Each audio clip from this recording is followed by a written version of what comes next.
ẹ̀yin tèmi ní Òrókìlàwá TV, èyí tí mo tún gbé wá lónìí, inú mi á dùn tí ẹ bá lè wò ó kẹ́yìn náà dẹ̀ sọ tinú yín lórí ẹ̀.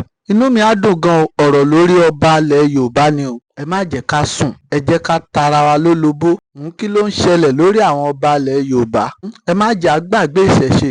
Fídíò kan ni mo fẹ́ play fẹ́yìn tiwa lóròkìlàwá TV. Mo sì fẹ́ kẹ́ ẹ farabalẹ̀ kẹ́ ẹ wo fídíò náà. Fídíò náà dá lórí ọba ilẹ̀ Yorùbá.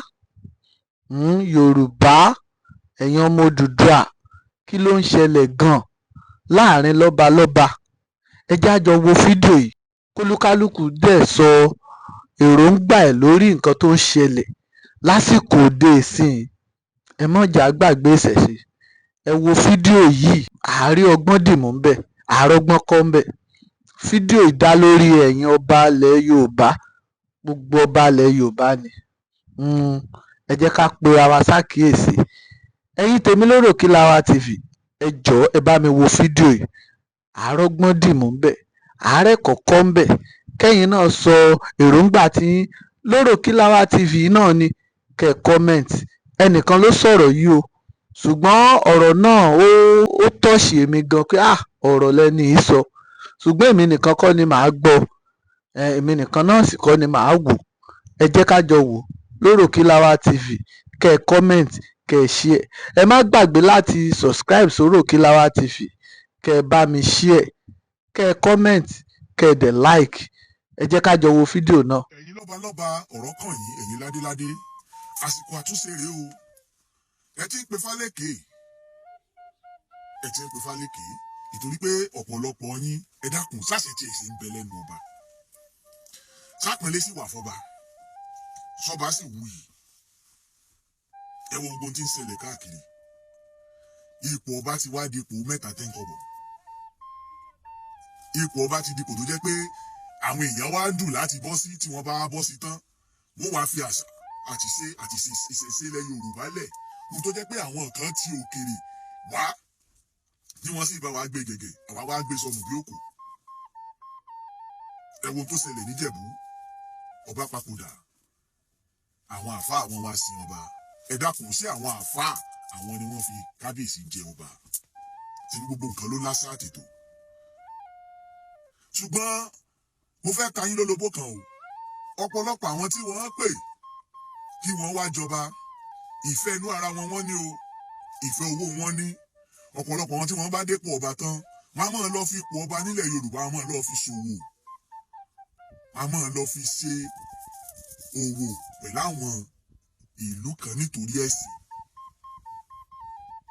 Wọ́n bá sì ti ṣe, wọ́n ṣe torí pé wọ́n nífẹ̀ẹ́ ẹ̀yin aráàlú lọ́kàn.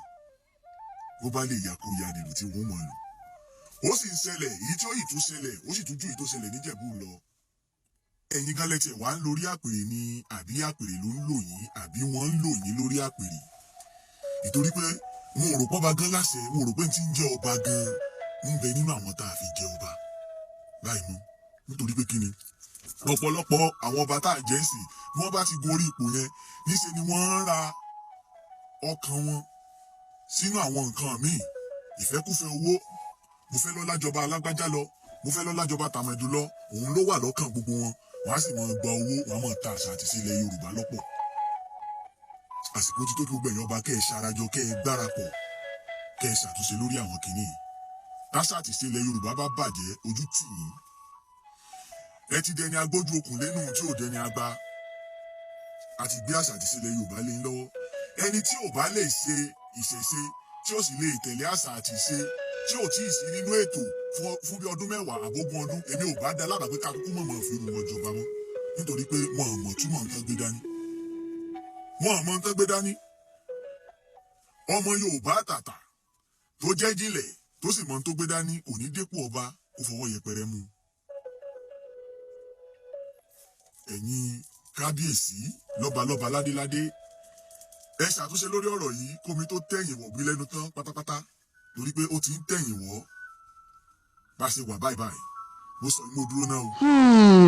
Ẹ̀yin tèmi, òun lẹ rí yẹn. Ṣé rí i pé ọ̀rọ̀ ni bọ́dà wa yìí sọ? Ọ̀rọ̀ ni, ẹ má jẹ́ á gbàgbé nǹkan tá a dáyé bá. nǹkan tán ti ń ṣe káwa tó dé, táwọn bàbá wa ti ń ṣe. Ẹ má ti torí ẹ̀sìn ká gbàgbé ìṣẹ̀ṣe tá a dáyé bá. Kò sẹ́ni tó ní kéèyàn kan má ṣẹ̀sìn, ṣùgbọ́n ẹ jẹ́ ká ṣe bọ́n ṣe ń ṣe é kó lè bá a rí bó ṣe ń rí. Ẹ̀yin tèmi lórí Òkìláwà TV, bó ṣe jẹ́ lẹ gbọ́ yẹn. Ẹ má gbàgbé láti like, share, kẹ́ dẹ̀ bá mi subscribe sórí Òkìláwà TV. Ó dàbọ̀. Ẹ ṣé, mo dúpẹ́. Ladies and gentlemen, I am pleading in Yoruba. I am begging. Mo ń bẹ̀ yìí. Stick to Òkìláwà TV. You will love it. Òkìláwà, we offer you nothing but 100% pure entertainment. Subscribe if you have not subscribed, and keep watching our content because big things is coming on that channel. Yeah. Òkìláwà.